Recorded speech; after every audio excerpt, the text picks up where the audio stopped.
Assalamualaikum warahmatullahi wabarakatuh. Yang saya hormati Ibu Panglima, Ibu Ida Fitri Hussein SPDPD, yang saya hormati Bu Halimah selaku narasumber, kemudian yang saya hormati pula Bapak Ibu semuanya yang pada hari ini berkesempatan untuk mengikuti IHT yang diadakan oleh sekolah.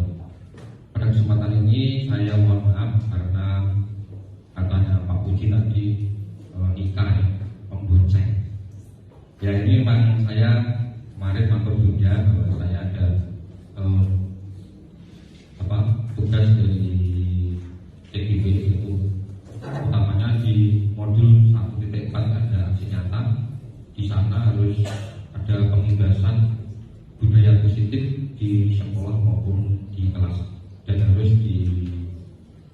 diindaskan pada rekan sejawat atau mungkin bisa luring, bisa daring.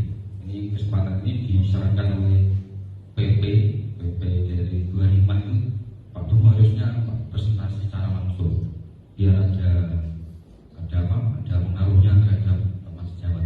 Karena itu saya mencoba untuk ini presentasi secara luring ya. Saya bukan narasumber yang seperti disebutkan tadi karena saya hanya belajar itu ya. Ini mungkin belajar bersama. Tadi kalau dikatakan narasumber kan profesional dan menguasai semua konsep dan seterusnya. Saya juga baru belajar dan membaca itu ya mungkin lebih pintar daripada 25, Bu Ida dan lainnya Pak Puan ya. Saya hanya ini sharing atau belajar bersama yaitu tentang budaya positif. Ini judulnya pengindasan modul 1.4 budaya positif di lingkungan sekolah dan di kelas. Jadi untuk disiplin positif itu masuk ke dalam budaya positif. Jadi ada beberapa budaya positif.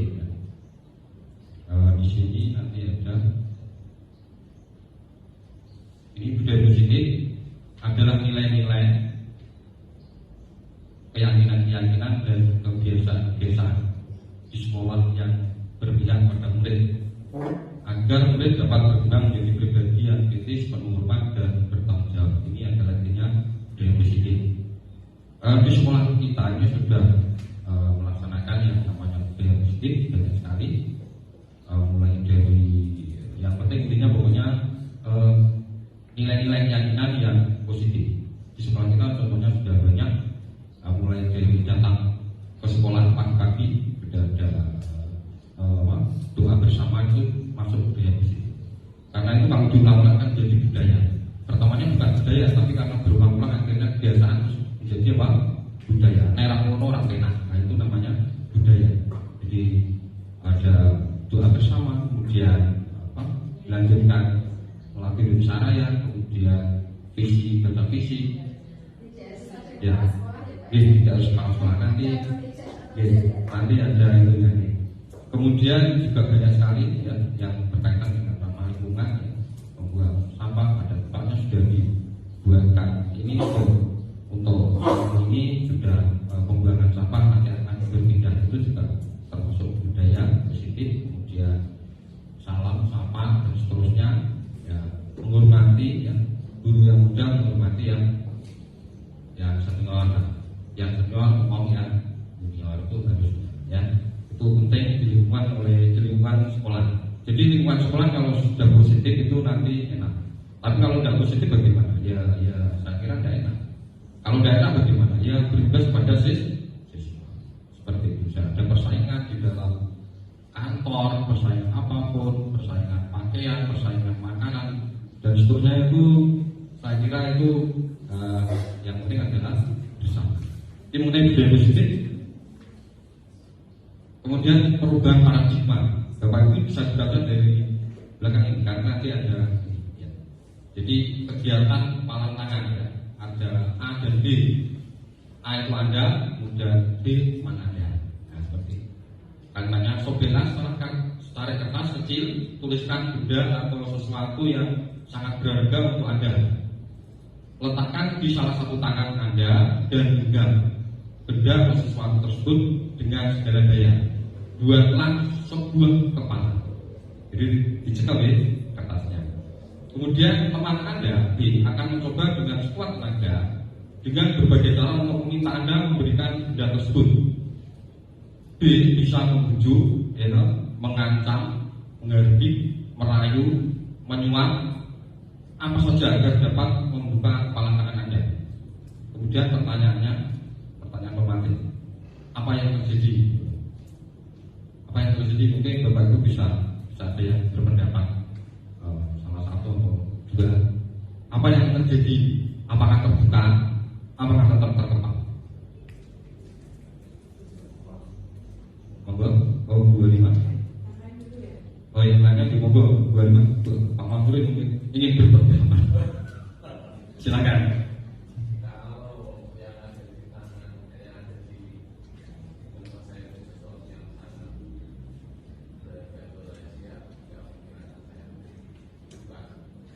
Jadi untuk pendapat 5, alasannya karena ini sangat berharga.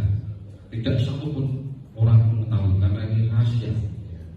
Kemudian yang lainnya mungkin kita Bu Halimah tadi sudah mengacu harus jawab.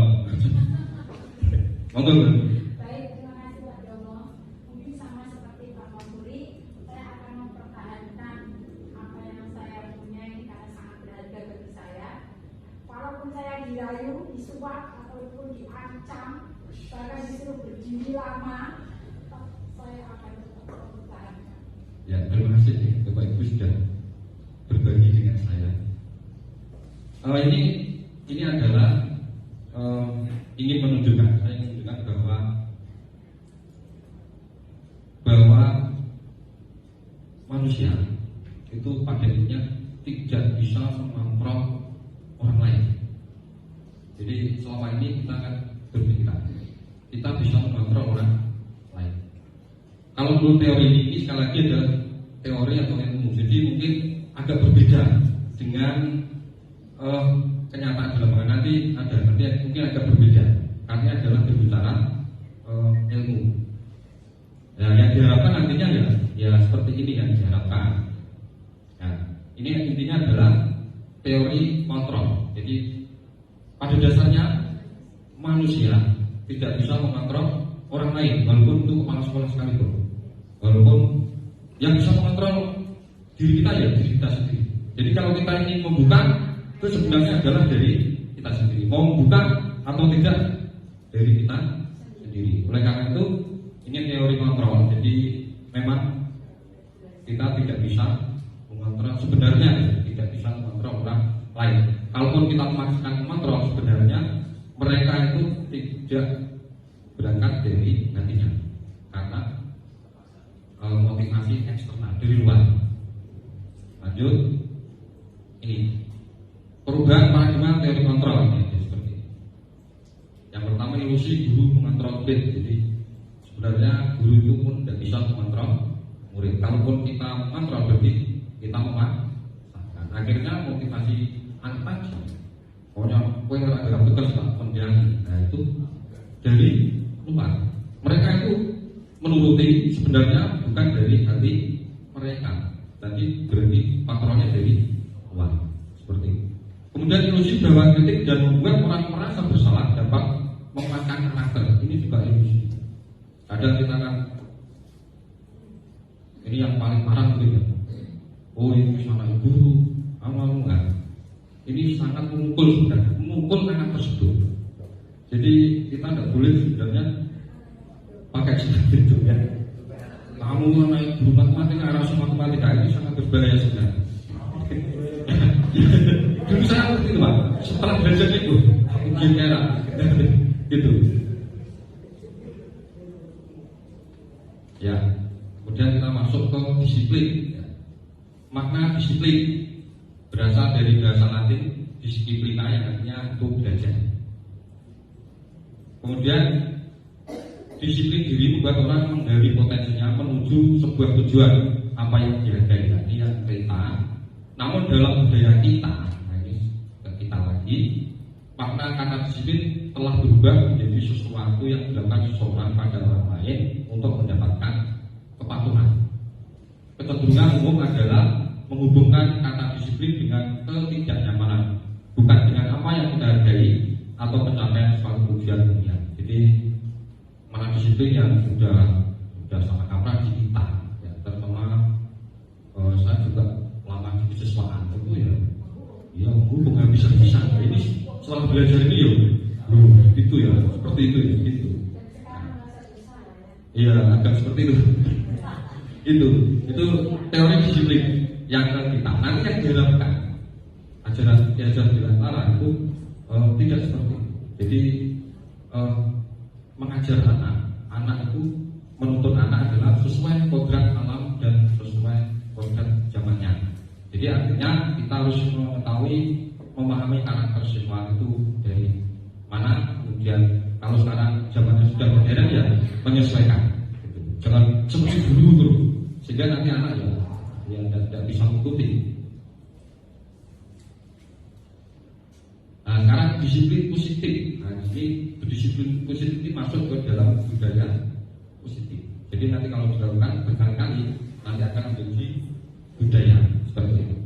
Jadi disiplin positif merupakan cara penerapan disiplin tanpa kekerasan dan ancaman yang dalam prakteknya melibatkan komunikasi tentang perilaku yang efektif antara guru dan murid. Jadi seperti itu. Kalau ada anak yang melanggar keyakinan kelas atau kesepakatan kelas atau yang dulu tata tertib ya, terlambat ya. Kalau lama itu PME barang, PME melakukan hubungan. Nah ini untuk yang teori ini tidak dianjurkan ya. Jadi itu tanpa kekerasan. Dalam penerapan disiplin ini murid diajarkan untuk memahami konsekuensi dari perilaku mereka. Intinya, umpamanya kue langsung di konsekuensi ini ya harus dadani. Ya ini. Kue buat tugas yang konsekuensinya ya mesti harus yakin dan seterusnya. Itu konsekuensi. Diajarkan seperti itu. Kalau kamu terlambat ya konsekuensinya nanti ada beberapa tahapan yang harus dilalui siswa tersebut. Kalau ini sekarang Bapak Ibu ya. Kalau dulu ya tanpa basa-basi ya terlambat PME ya. Nuntut motornya untuk lapangan berdimulas tanpa konfirmasi. Nah, sepatu kita ya sepatu kita disita dari selama 1 hari ternyata itu ini juga. Kemudian jadi disiplin itu merupakan salah satu cara penerapan disiplin yang bertujuan menumbuhkan kesadaran, memberdayakan murid untuk melakukan tanpa kodokan lain.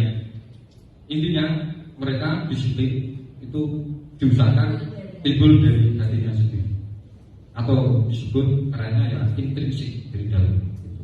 Ini yang sulit. Mereka tugas dalam semuanya harus bisa memberdayakan. Jadi supaya disiplin berasal dari dirinya sendiri. Kalau dari luar sebenarnya itu pokoknya ada orang terlambat cukup sekalian itu langsung dia terus, tapi itu jangka pendek. Kalau jangka panjang itu sebenarnya dia itu punya pemberontakan khusus yang akhirnya nanti akan berpengaruh pada seperti itu. Ini nilai-nilai bajikan universal. Ini kaitannya dengan profil pelajar Pancasila, ya kan? Beriman, bertakwa, peraturan yang maha dan berakhlak mulia. Tentunya isi sekolah kita itu harus mengacu ke profil pelajar Pancasila. Ya sudah, sekarang sudah masuk semua. Mungkin ada yang apa profil sekolah kita tidak? Maksudnya apa? Visi saja. Visi. Terwujudnya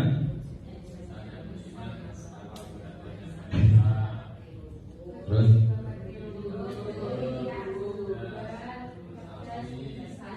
ya ini yang dua. Memang ya hafal semua, dan semua ya, memang visi harus ya, pembentukan visi itu sebenarnya dibentuk melalui kekuatan teori kekuatan sekolah. Jadi sebelum untuk visi kita harus lihat sekolah kita kekuatannya kayak apa. Jadi udah visi sakar itu nanti ada modalnya nggak punya repot nanti nggak bisa dijalankan. Maka membuat visi itu langkah pertama adalah berbasis kekuatan. Kekuatan apa? Kekuatan sekolah itu. Dua ini apa? Modal apa? Baru membuat visi. Visi artinya kan cita-cita bersama kita dan pada misi itu adalah cara mencapai. Cara mencapai visi itu ya visi seperti itu.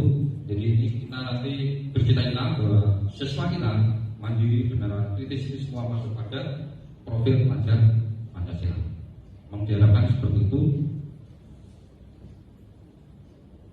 Nah ini Bapak Ibu, ini mungkin teori motivasi perilaku manusia ini mungkin ini agak nanti sensitif atau nanti minggu saja saya tidak tahu ya. Yang penting ini saya sampaikan. Yang pertama, teori motivasi perilaku manusia itu ada 3. Yang pertama adalah menghindari ketidaknyamanan atau hubungan. Biasanya yang mereka katakan itu seperti ini, siswa ya seperti itu, guru ya seperti itu. Apa yang akan terjadi apabila dia tidak melakukannya? Contohnya ini ada IHT, mungkin kita nah orang itu jadi apa tuh? Ya nanti kamu satu kepala sekolah. Nah, jadi kesini itu sebenarnya mereka bukan dari dirinya, tapi karena menghindari apa? Hubungan. Nah Bapak Ibu di mana ya? Saya tidak tahu ya. Mungkin pokoknya intinya seperti itu. Itu menggunakan motivasi eksternal, tapi kebiasaannya ya mungkin tidak. Ya saya tidak tahu ya. Mungkin seperti itu atau tidak. Jadi ini bapaknya aku lihat ini. Ya, paling itu panggil kepala sekolah. Maka mereka ada data. Biar tidak apa? Seperti itu. Kemudian yang kedua itu hanya motivasi hanya 3. Ya, yang kedua untuk mendapatkan imbalan dari orang lain atau institusi. Pertanyaannya yang muncul biasanya, apa yang akan saya dapatkan apabila saya melakukannya? Nah, aku apa ya? Nanti dapat pujian dari kepala sekolah. Bagus, Bapak Ibu datang semua. Nah, itu, wah, Bapak Ibu bertemu semua. Jadi kita bertanya di uji, apakah di kelas? Ya, sama itu. Kemudian timbul pertanyaan, siswa kita atau murid kita itu berada di mana? Di 1 atau di 2? Itu, ya, di 1 atau di 2? Yang ketiga ini yang tujuan disiplin untuk menghargai diri sendiri. Ya, jadi saya akan menjadi orang yang seperti apa bila saya melakukan. Aku paling nyata aku bisa menyusun RPP berbasis adriana. Pun aku melu ini, aku bisa ini. Itu berangkat jadi menghargai diri sendiri, berarti motivasi internal. Yang diharapkan yang mana? Ya. Tapi yang umum yang mana? 1 dan ya. Ya seperti itu ya. Oke. Itu yang diharapkan ya yang ini yang diharapkan, cuma kan manusia kan tidak begitu ya. Jadi kadang ya nanti kalau dibiasakan akan menjadi ya saya ya seperti itulah. Makanya tadi saya sudah bilang ini sensitif. Jadi tinggal itu di mana? Milih sendiri. Kalau milih ketiga ya itu, kalau milih ke 1 ya itu. Seperti itu. Kata gitu lagi. Nah, ya manusia itu hanya 3 ini. Sintika pun hanya 3 ini. Apapun yang dia katakan muaranya 3 itu. Dari dirinya atau dari 2 pengen dipuji, pengen untuk hadiah, pengen ku beda-beda mimpi, pengen ku pokoknya macam-macam. Nah kalau bahasa kasarnya cari muka itu yang ke-2 ini cari muka itu yang ke-2 ya gitu ya itu seperti itu. Oke. Bapak Ibu tinggal pilih saja, tinggal cocok-cocoknya kalau aku jadi seperti itu. Nah itu teori motivasi perilaku manusia. Siswa itu juga persis seperti itu. Wah, mau lebih aku dari lompat dulu. Kok biar bijinya apa? Termasuk itu adalah kalau biji apa itu ini ibarat. Ya rata-rata murid kita mesti kan gitu, pengen biji. Jadi saya kira ya bisa. Jadi ini ya mungkin bahwa pengen sekolah biar ilmu saya meningkat itu ya mungkin ada. Iya, seperti itu. Mungkin hanya 35% ya. Iya, gitu. Ya, ini saya kira tak lanjut deh, sudah mesti ngerti kabeh. Aku yang mana, muridku di mana? Ya, ini sekarang ini semuanya muaranya adalah ajaran diajar juga. Apakah negara Indonesia itu dulu ada pertanyaan gitu, kok udah dulu seperti itu? Sebenarnya itu kita juga sudah menggunakan teori diajar di Lantaran, cuma karena kurikulum itu kan ada gonta-ganti itu ya. Yang jelas sudah menjalankan cuma tidak sepenuhnya. Jadi ini untuk merdeka itu artinya tidak hanya terlepas dari pemerintah, akan tetapi juga cakap buat pemerintah diri sendiri. Pemerintah diri sendiri itu artinya ya tadi motivasi internal yang diharapkan seperti itu. Jadi aku ikut IHT dan aku bisa membuat RPP dan seterusnya dan seterusnya. Dua, saya ikut IHT biar nanti dipuji para sekolah itu ya mungkin persentasenya dan seterusnya lah. Itu mengenai dari diajar dialog. Untuk selanjutnya ini kebutuhan dasar manusia ini juga penting karena kita sebagai pendidik harus tahu. Jadi murid itu iya kalau sombong. Yang pertama bertahan hidup atau survival. Kadang kita kalau ngajar ya mungkin magistra itu wayai itu berarti dia lapar. Mungkin dia nih pengen bertahan hidup atau survival. Wayai mungkin mereka harus lapar. Yaitu kalau tidak mungkin. Jadi kalau ada kebutuhan 5 ini ada salah satu yang tidak terpenuhi, mesti mereka mesti muni, mesti bilang. Kasih sayang dan rasa diterima ini artinya Bapak Ibu harus memperhatikan siswanya. Ya. Jadi sayang itu bukan berarti harus disayang, tapi memperhatikan. Ya. Tidak masuk tidak tahu, kemudian dia tidak mengerjakan tugas juga tahu, kemudian dibimbing dan seterusnya.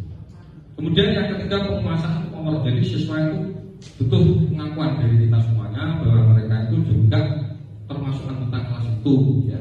Jadi tidak diabaikan atau penguasaan atau power, ya. Power itu mereka kalau ada kehilangan itu mereka biasanya juga akan rekor-rekor, ya. Kecilan, mublek meja, itu biasanya ada yang kurang, mesti seperti itu.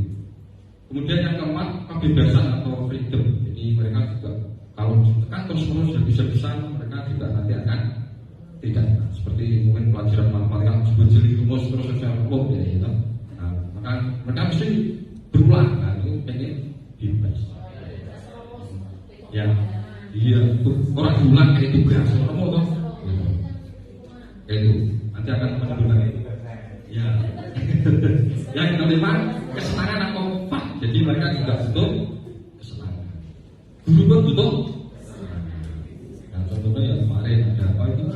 Outboard, dan nyanyi bersama. Ya, ini kebutuhan dasar manusia. Kalau salah satu ada yang kurang, siswa kita mesti akan berulang apa aja. Guru juga gitu. Ada salah satu yang kurang, mana kesalahan kurang. Wah, ini sudah 2 tahun dulu kita harus piknik. Nah itu berarti kurang. Ini panik. Berarti ada yang kurang, yaitu apa? Kesenangan seperti itu.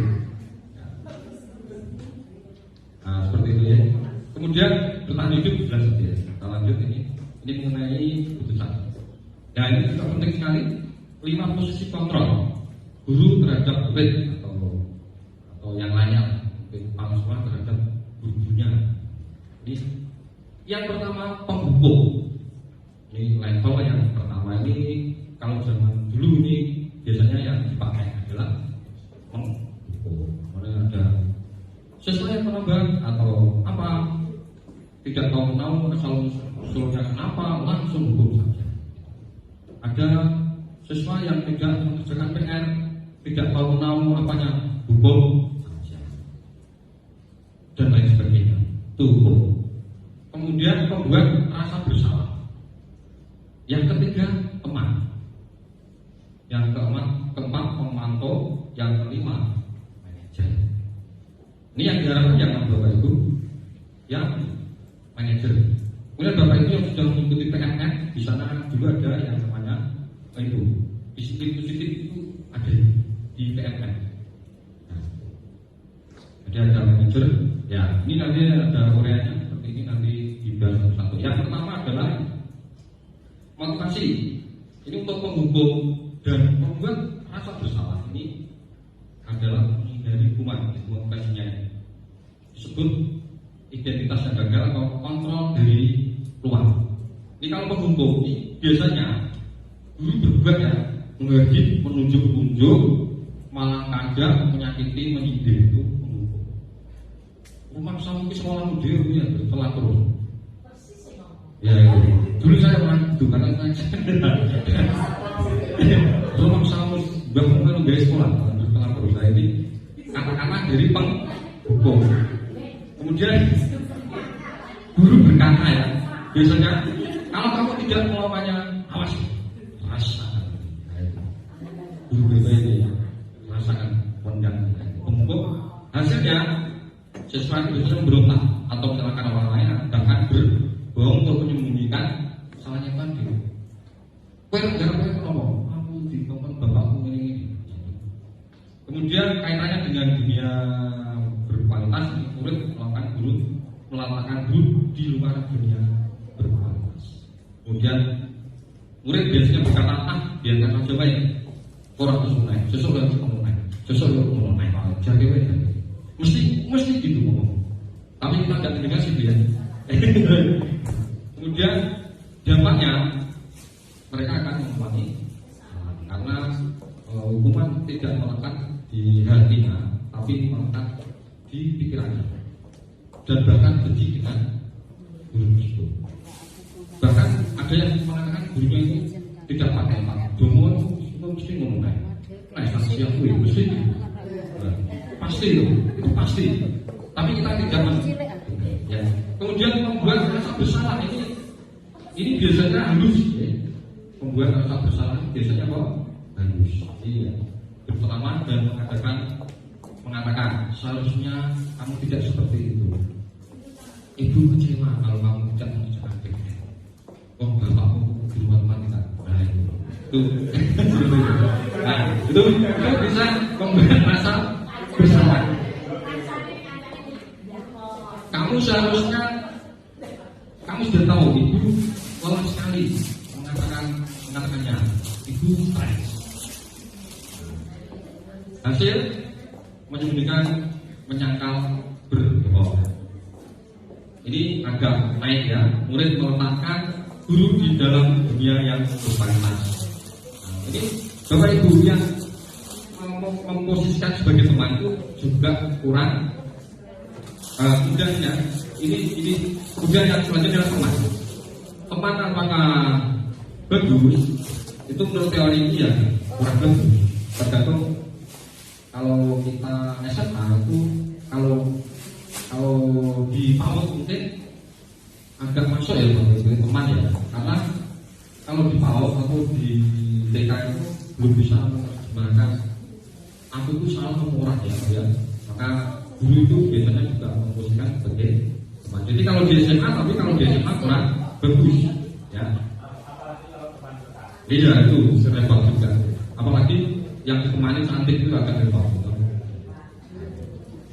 Ya, ini kata-kata yang muncul, jadi perbuatan guru yang membuat kan alasan-alasan tertentu, ya kan? Ayolah melakukan demi ibu, nah itu teman. Apakah teman-teman kita yang memposisikan sebagai teman dengan muridnya? Ada ya. Ya itu sebenarnya juga kurang bagus. Kenapa kurang bagus? Kan dulu ada teori buat kita harus seperti teman juga teman program. Kenapa itu kurang bagus? Karena nanti kedepannya itu akan berakibat juga tidak bagus. Kenapa demikian? Karena akan timbul rasa ketergantungan. Jadi seandainya anak tersebut tidak ditangani oleh orang yang menganggap teman tadi, dia tidak akan bagus. Itu akibatnya seperti itu. Namanya. Jadi namanya guru matematika yang menggunakan diri sebagai teman. Adalah gurunya kok ganti wong liya. Dia tidak akan memperhatikan seperti gurunya sebagai teman. Oleh karena itu akibatnya kurang baik sebagai anak. Itu kalau teman, ya. Jadi mungkin teman rekan-rekan kita ada yang memposisikan sebagai teman. Itu juga kurang bagus. Karena akan berakibat pada sesuatu. Ini dampaknya apa? Lemah, tidak mandiri, tergantung. Lalu dia takut gimana? Aku dia. Akhirnya dia ya teorinya seperti itu. Kemudian yang keempat itu pemantau ini cenderung orangnya datar. Jadi sudah halus, sudah tidak kasar. Beliau yang pemantau ini cenderung menggunakan checklist atau tata tertib yang berlaku atau keyakinan kelas yang berlaku. Pokoknya dia menambah, lihat itu tata tertibnya. Dia ngambil dulu tata tertib, keluar, nyolot dulu tata tertib. Orang tak kau yang jadi ngomong kok iso ngomong lagi. Pemantau itu mending lebih bagus daripada jadi data. Jadi pemantau ini kecenderungan gurunya ngomongnya data sesuai dengan aturan teori-teori yang ada di sekolah tersebut. Kemudian yang terakhir manajer ini yang paling bagus. Jadi kalau itu ya mengajukan pertanyaan, kemudian apa yang kita yakini, apa yang bisa kau kerjakan, solusinya bagaimana, kenapa kamu kok bisa terlambat, supaya tidak terlambat lagi, solusinya apa, itu manajer. Nah, manajer itu nanti ada teorinya. Untuk menuju manajer itu ada teorinya. Teorinya apa? Segitiga restitusi. Nah, di situ. Jadi kalau dia menerapkan segitiga restitusi, mesti dia manajer. Seperti itu. Nah, jadi ini bagian dari teori kontrol terhadap sesuatu. Penting sekali karena ini kebiasaan yang lama kita menggunakan ini ya hukum dan seterusnya. Hukum itu dia sekali itu akan anut, tapi hanya seperti dan berakibat antara itu ini mengulangi keselamatan dan cenderung dia mungkin bisa berjalan dan seterusnya hingga sampai sampai tua. Seperti contoh saya dulu pernah saya itu pernah mengotori dinding kelas. Saya di hukum kalau zaman dulu suruh bersihkan. Sampai sekarang ya saya masih ingat, betul saya masih ingat. Itu membekas sampai tua, bahkan sampai meninggal itu kalau ya seperti itu. Ya kalau ini motivasi, nanti akan menimbulkan motivasi diri. Bagaimana cara memperbaiki dirinya seperti itu. Itu kalau standar siswa. Tapi kalau sudah tarafnya tinggi ya nanti kita berkaitan dengan pihak lain. Nyolong kemudian jutusan. Kalau jutusan masih bisa. Kalau hamil itu kan sudah fatal sekali. Maksud apa? Kenapa kamu hamil kan ya? Ya kalau sudah hamil itu ya sudah penanganannya lain itu. Jadi kita kalau sudah hamil itu ya kita menggunakan tiga restitusi sudah tidak masuk karena ya memang sudah hampir termandu. Nah makanya sebelum itu harus ada pencegahan dari semua pihak. Nah ini karena tindakan guru juga nanti Bapak Ibu bisa mencatat 100 kali di dalam buku kalimat karena terlambat sekolah. Pernah dicatat Bapak Ibu? Pernah ya? Itu saya tidak pernah teman-teman dibuat. Nah, saya tidak pernah merokok, belum. Ini masuk hukuman atau konsekuensi? Hukuman ya? Iya, bagus sekali. Kedua, lari mengelilingi lapangan basket 2 kali karena terlambat hadir di sekolah. Hukuman? Hukuman. Murid diminta push up 15 kali karena tidak menggunakan masker di sekolah. Menggantikan kertas tugas teman yang telah dibaca. Luar biasa. Membersihkan tumpahan air di meja tulis karena tersenggol. Konsekuensi sekali. Kita semua. Iya, kita semua karena senior semua. Murid disuruh untuk mengenakan sepatu. Murid disuruh untuk mengenakan sepatu jalan di sekolah karena tidak mengenakan. Ini harusnya tidak mengenakan sepatu seharian. Ini maksudnya apa? Hukuman ya. Lari mengelilingi lapangan basket 2 kali karena terlambat 10 menit untuk pelajaran kejutan. Konsekuensi. Karena ini ada kaitannya pelajaran olahraga. Karena terlambat mereka harus merasa. Pernah dilakukan bujana? Sering. Ada yang pernah terlambat? Ibu ya. Iya. Kalau guru terlambat bagaimana? Biasa saja. Ya, ini ya, lihat jawabannya, betul sekali.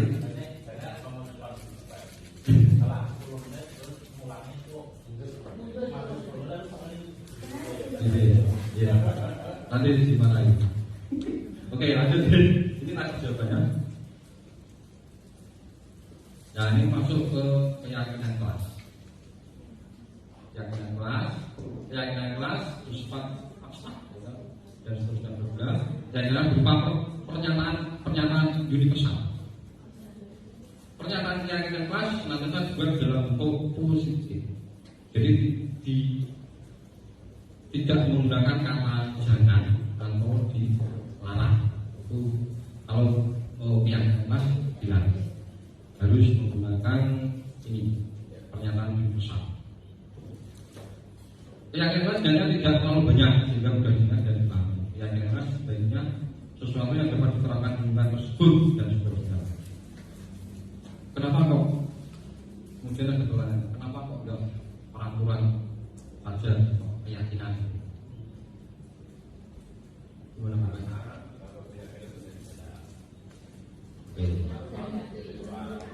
Ya, intinya seperti itu, betul Pak.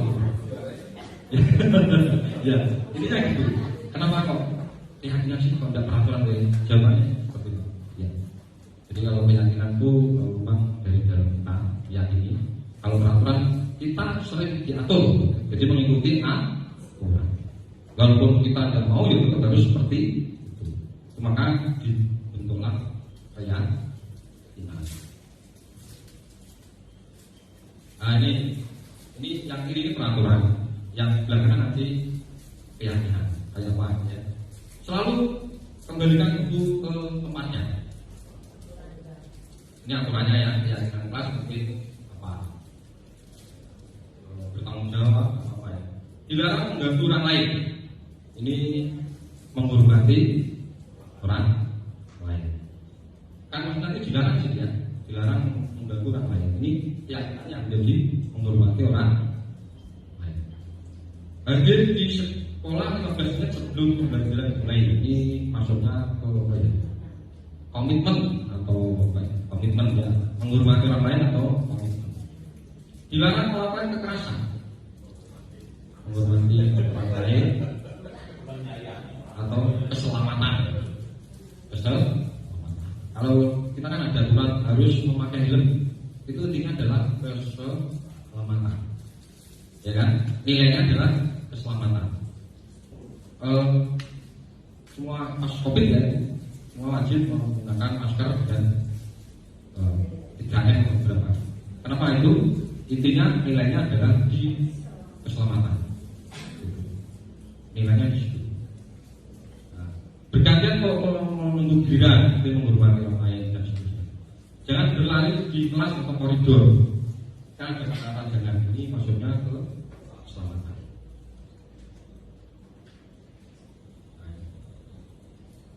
Ini aturan keyakinan kelasnya ini. Aturan ini keyakinan kelasnya seperti ini.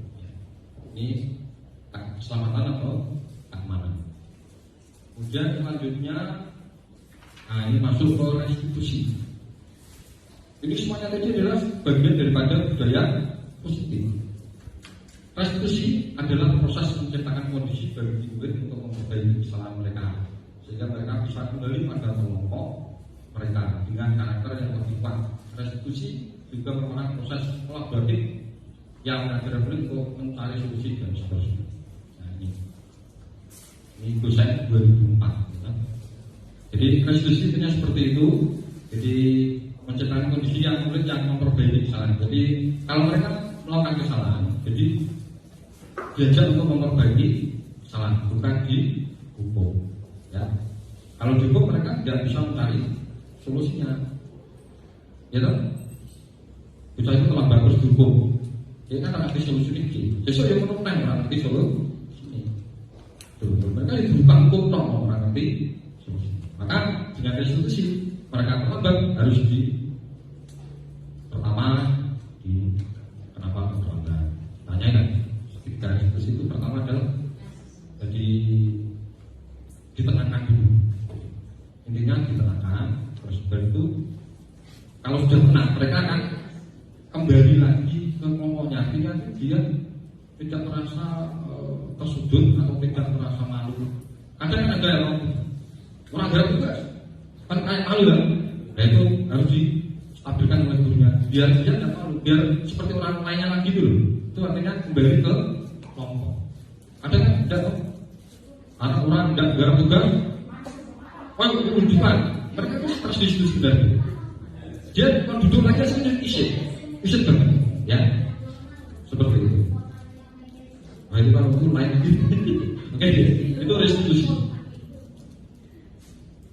Nah, 9 ciri restitusi ini adalah bukan untuk menebus kesalahan, namun untuk belajar dari kesalahan. Kalau sudah belajar dari kesalahan, mereka akan menemukan solusi supaya tidak salah lagi.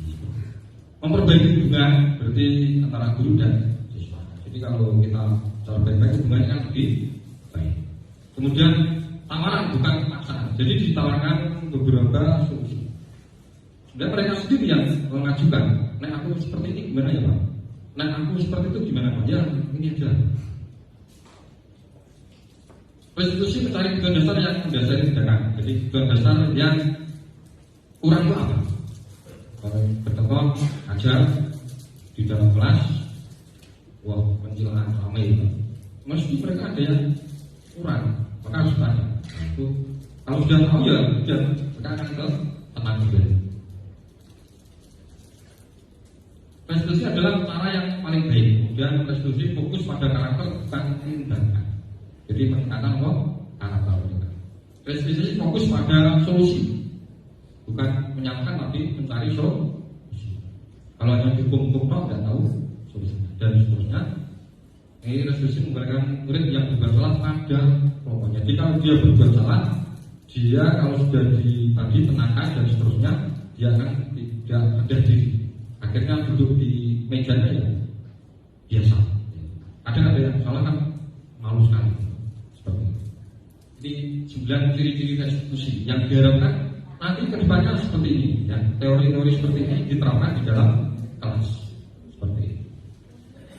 Yang diharapkan. Kadang itu dilakukan beda dengan teori itu sudah ya seperti itu. Tapi minimal memang seperti itu. Sekarang masuk terakhir segitiga restitusi. Nah, ini segitiga restitusi. Apakah harus digambar segitiga? Tidak, ini hanya untuk aksesoris. Gambar segitiga. Nah, ini yang pertama menstabilkan identitas. Yang tadi, kalau dia membuat kesalahan, distabilkan. Tenang, kemudian kalau sudah tenang mereka akan bisa cerita kenapa kamu gitu. Dan dia akan mesti akan kalau sudah seperti SMA akan karena sudah tahu salah ide mesti ngerti solusinya seperti apa. Jadi bukan kita yang memegang solusinya, mereka sendiri. Kalau mereka sendiri bagaimana? Ya nanti akan bilang karena bukan seperti harapannya seperti itu. Ya. Ini menstabilkan identitas. Jadi membuat anak yang merasa gagal karena berbuat salah menjadi positif terhadap dirinya lagi. Artinya setelah down karena menderita ada kesalahan, mereka tidak malu lagi. Itu salahnya bagaimana ini? Kata-katanya berbuat salah itu hal yang manusiawi karena semua manusia akan berbuat salah. Ini bukan berarti kita mengiyakan bahwa orang itu salah, tapi ini hanya untuk ini biar dia itu tidak terpojok seperti itu. Tidak ada manusia yang sempurna. Ini cara Jawa ini ayam ini bicak ini. Orang lagi gede tambah stres. Wih, semua aku mulai kan rambut itu berumur, kondak di sana. Stres dan seperti itu. Wih, matematika wis ora iso, rupa ora cetha, ini juga luar biasa sekali. Itu, terus, iya, muka nggak jelas.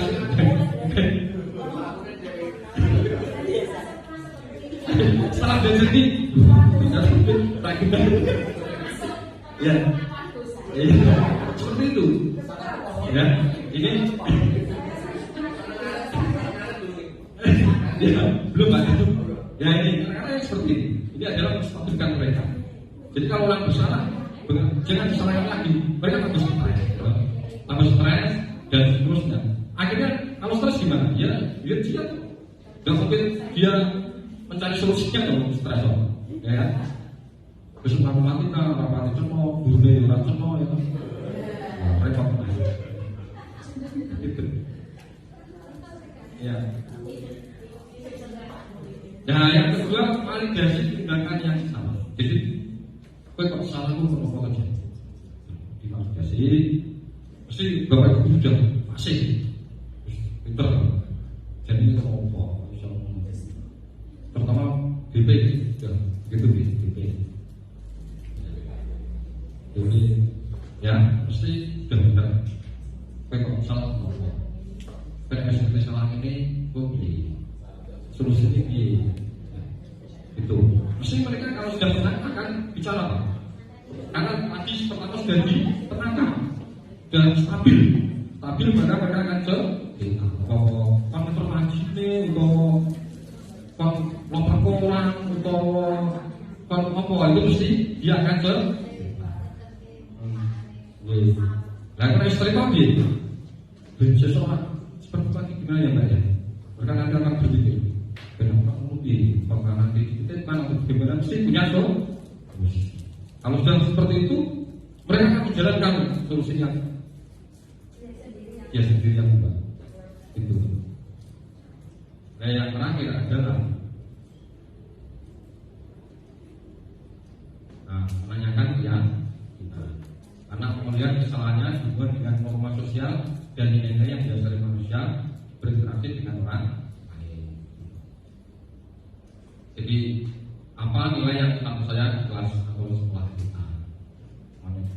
Tidak boleh terlambat atau toleransi 5. Kemudian kamu ingin jadi anak seperti apa? Mestinya dia punya motivasi. Aku pengen apa? Bisa aku jadi orang disiplin. Jadi kalau sudah seperti itu mereka akan disiplin. Harapannya, ya, kadang-kadang kenyataan itu berbeda. Tapi kan minimal kita ya. Karena kita yang minimal sudah tahu teorinya. Jadi kalau anak ini teorinya ini, gitu. Jadi yang penting sudah punya teori. Nanti dilakukan sambil jalan. Kan banyak pengalaman mestinya. Nah kalau sudah seperti itu kita harus mau kolaborasi dengan rekan-rekan, teman sejarah. Bocah ini kita ini Pak. Mesti dia punya solusi. Kok nggak lupa? Kok mesti itu kenapa Pak? Mesti kita harus kolaborasi. Itu idenya ya. Jadi ada mesti kalau ada masalah di dalam kelas tentang siswa kita harus terbuka dengan terutama ya biasanya kalau kita dengan wali bapak dengan wali atau yang lebih bagus dengan teman sejawat. Nek belum iya Pak. Mana Pak? Kok apa itu? Dari itu loh. Kok apa itu mau kok cuma itu itu bisa coba dengan pertanyaan. Akhirnya nanti guru itu akan menerapkan seperti yang diterapkan oleh guru yang tadi pusat malu seperti itu Itu gunanya kolaborasi. Jadi tanya itu bukan berarti kita tidak pintar. Jadi tanya itu bukan berarti kita tidak pintar, tapi kita ingin menggali apa solusinya yang kedepannya seperti itu. Nah, ya, terima kasih sampai di situ nih. Jadi sampai di situ. Kurang lebihnya mohon maaf kalau kurang ya nanti bisa tanya Bu PP atau Mas Rai mesti. Ya Bu ya.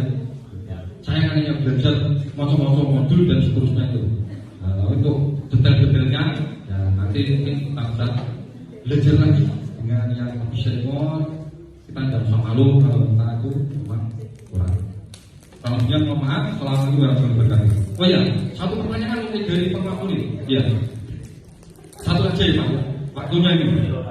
Ya.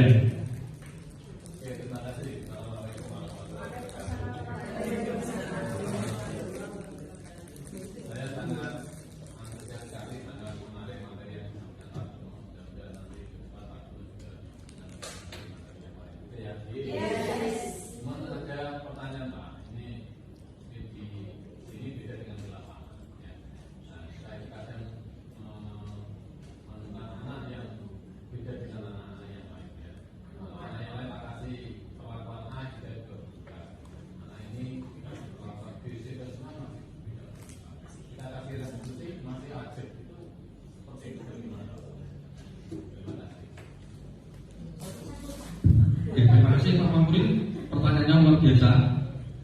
Hebat sekali pertanyaannya ini. Di luar juga saya. Ya, ini pertanyaan ini pernah ditanyakan pada waktu elaborasi dengan instruktur. Ini saya jawabannya jiplak dengan instruktur saya. Instruktur itu pertanyaan seperti itu, ya. Kalau sudah di tiga instruksi, bisa project mau naik, melanggar dan melanggar. Ya, akhirnya jawabannya adalah kita boleh menurunkan perlapan. Jadi dari manajer bisa menuju ke pemantau, ya itu bisa turun. Tapi hanya pemantau saja, jangan sampai ke teman ataupun lagi penghukum itu. Jadi pemantau di sana dihiangkan aturan-aturan. Tidak, maksimal pemantau. Karena di sana nanti sudah ada, kita perlihatkan dengan aturan tata tertib. Pokoknya dia nyolong loh, umpamanya apa ya? Belum tata tertibnya. Terlambat 3 kali kan harus memanggil orang. Belum akhirnya nanti bisa dikembalikan ke orang tua. Jadi pom ke pemantau. Jangan sampai menghukum. Nanti tidak ada solusinya kalau menghukum. Pom pemantau nanti bisa kan diperlihatkan tuh. Nanti ini aturan ini. Jadi sekolah kita punya keyakinan sekolah itu. Nah di situ. Nanti kalau gagal lama lagi panggil orang tua kan belum. Terima kasih Pak. Sekian dari saya. Assalamualaikum warahmatullahi wabarakatuh.